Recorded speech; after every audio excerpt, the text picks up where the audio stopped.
Line চিনেন? Line line line আর rectangular মধ্যে পার্থক্য কি?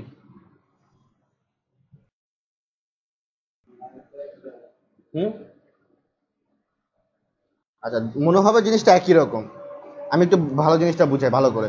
লাইন মানে হচ্ছে একটা টান দিলাম, সিঙ্গেল একটা টান, পেন দিয়ে কলম দিয়ে, এটা হচ্ছে লাইন। আর রেক্ট্যাঙ্গুলার হলো টান দিয়ে একটা ঘরের মতন তৈরি করলাম, এটা হচ্ছে কি রেক্ট্যাঙ্গুলার। বুঝা বুঝা আসছে? ওকে। কিন্তু অ্যাকচুয়ালি দুইটাই সেম ডিজাইন, দুইটাই কি সেম আউটপুটই আপনাকে দিবে। আপনি একটা টান দিয়ে করলেও যা, একটা বক্স আকারে করলেও তা, দুইটাই কি আপনাকে সেম ডিজাইনই দিবে। আচ্ছা, সো সেক্ষেত্রে আমাদের সুবিধা হলো লাইন নেওয়া, কারণ আমি চারটা টান দেওয়ার চাইতে একটা লাইন নিয়ে মোটা করে দিব, শেষ, চারটা ঘর হয়ে গেছে।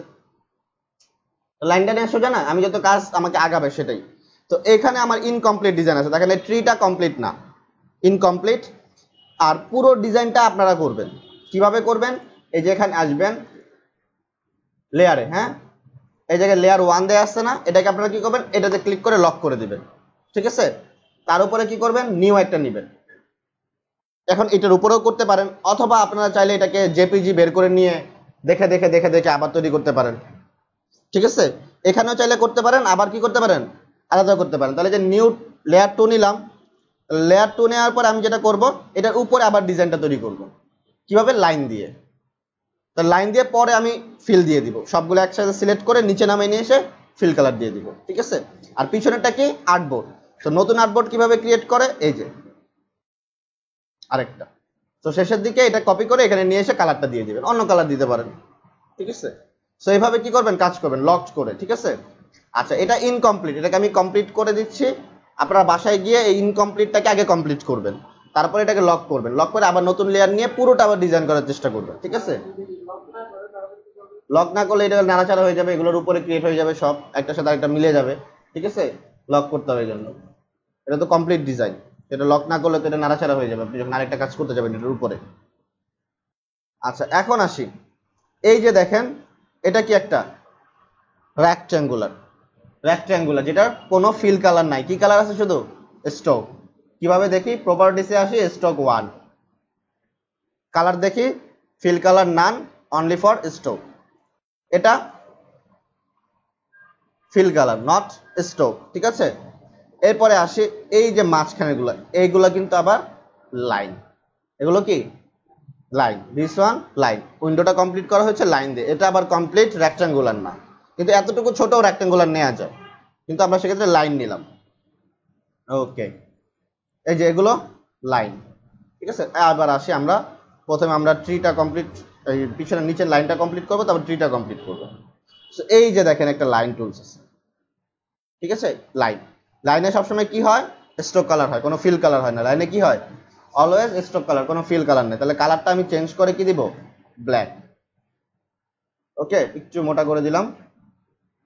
নাও আমি, সরি, এখানে সিলেক্ট হয়ে যাচ্ছিল, এটা সিলেক্ট হয়ে গেছে, ব্যাকে চলে আসলাম। কোনো কিছু যদি সিলেক্ট না থাকে, হ্যাঁ, সিলেক্ট না থাকা অবস্থায় লাইন নিব। তো কালারটা ছিল হোয়াইট, করে দিলাম ব্ল্যাক, লাইনটাকে একটু মোটা করে দিলাম। না, জাস্ট একটু বাইরে থেকে শিফট ধরবো না, শিফট না ধরলে যেন বাঁকা হবে, শিফট ধরলে স্ট্রেট,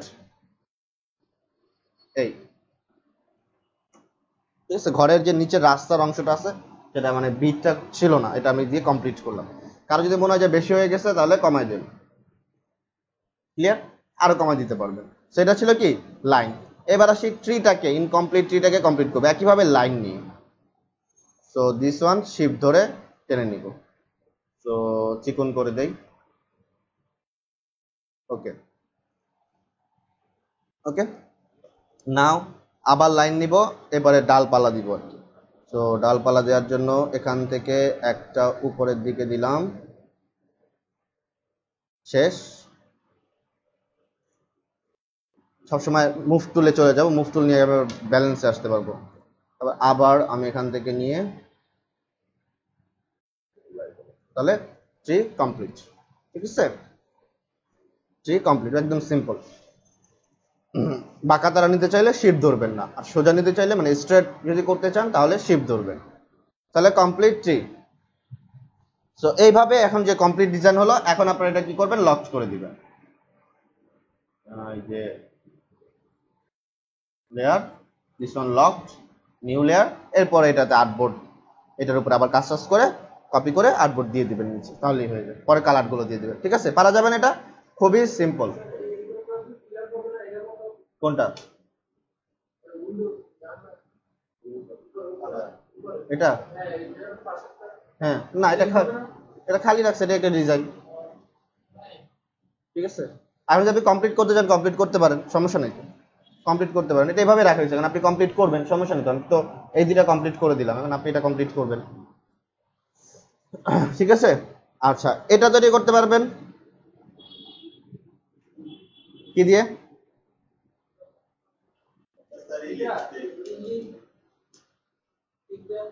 হুম, ইয়েস এক্স্যাক্টলি, তিনটা ইলিপস রেখে পাশাপাশি হয়ে যাবে। কিরকম? এটা বুঝে গেছেন অনেকেই। দিস ওয়ান একটা কালার দিয়ে দিই, একটা দেওয়ার পরে colour, now this one, sorry অল্টার ধরতে হবে, দিস ওয়ান, এখন জাস্ট শুধু একটু উপরে নিচে করে দিবেন যদি বড় করতে চান, সাইডে নিতে চান, দিস ওয়ান, ঠিক আছে? বাট সবগুলো এক করতে হয়, আলাদা আলাদা আছে, এখানে সবগুলো একত্রিত আছে, মানে কম্বাইন আছে। এখানে কম্বাইন করা নাই, তিনটা আলাদা আলাদা বোঝা যাচ্ছে। এটা আমরা সামনে যে একটা ভিডিও আছে সেটা দেখবো যে কিভাবে তিনটাকে কম্বাইন করে, তো আপনারা পরে এটা কম্বাইন করতে পারবেন। এটাই পর্যন্তই। নো, আমি কোনো সেভ করতেছি না, ফাইলগুলো আপনারা এক্স্যাক্টলি সেম পাবেন। ভিডিও দেখে কমপ্লিট করবেন, তারপরে পুরোটা কিন্তু আবার ডিজাইন কমপ্লিট করে কালার চেঞ্জ করে আমাকে আপলোড করবেন, ঠিক আছে? বুঝতে পারছেন? সেম কালার দিয়ে করেন না, কালার চেঞ্জ করে আপলোড করবেন।